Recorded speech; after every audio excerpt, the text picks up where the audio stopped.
জামাত ক্ষমতায় গেলে নাকি শরিয়া কায়েম করবে না, এই জাতীয় একটা কথা বলা হয়েছে না?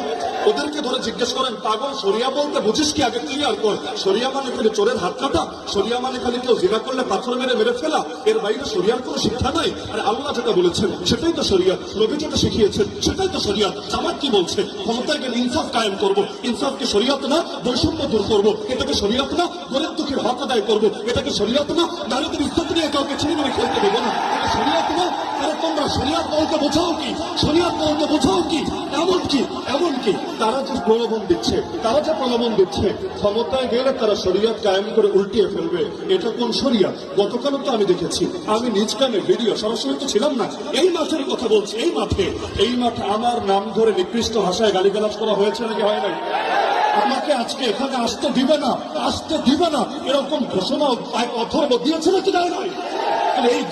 এই গিবত করো তোমাদের শরিয়াত, গালিগালাজ করো তোমাদের শরিয়াত, হুমকি ধমকি দেওয়া তোমাদের শরিয়াত, গুন্ডামি রাস্তারি করো তোমাদের শরিয়াত, টাকা ফাজিল ভোল্টামে টাকা দাও না।